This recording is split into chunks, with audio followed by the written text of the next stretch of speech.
Grabe si Bolbol, gumawa na naman ng record. Hindi mapigilan ng 7'3" import, umiscore ng 50 points. TNT Tropang 5G versus Titan Ultra Giant Risers. Ikapitong laro ni Bolbol sa PBA. First quarter, maganda ang start ulit ni Manute Bol.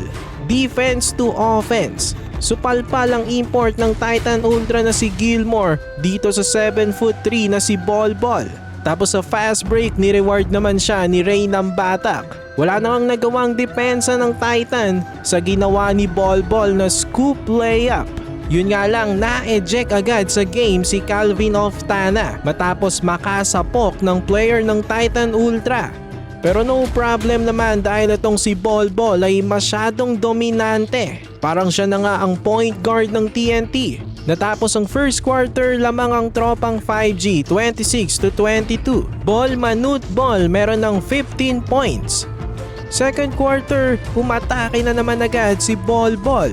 Pero nang ibinangko siya, nakagawa ng massive run itong Titan Ultra. Doon nagpakitang gilas itong si Gilmore habang nasa bench itong si Bolbol. Pero pagpasok ni Bolbol, nakakuha na naman ng instant baskets ang Tropang 5G. Masyadong nagre-rely ang Tropang 5G sa kanilang import.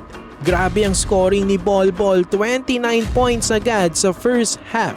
Dinalo pa nga siya ng former NBA player na si Luol Deng. Yun nga lang, sa kabila ng kanyang scoring machine, lamang ang Titan Ultra ng dalawa, 50-48. Third quarter, patuloy pa rin umaasa itong Tropang 5G kay Bolbol. Yun nga lang, medyo nag-slow down ang scoring ng 7'3" import. Lamang pa rin ang Titan Ultra at the end of the third quarter, 68-66.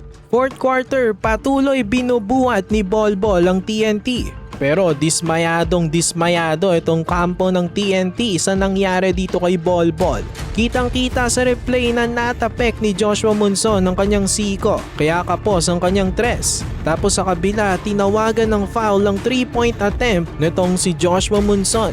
Kaya frustrated si Coach Chot Reyes, pati itong si Bolbol. Pero bumawi itong si Bolbol. Binutata na naman si Gilmore. Halos hindi na nga tumalon sa kanyang putback dunk. Binit nga niya agad ang kanyang record dito sa PBA. Umiscore siya ng 50 points. At dahil nga dyan, panalo na naman ang TNT Tropang 5G.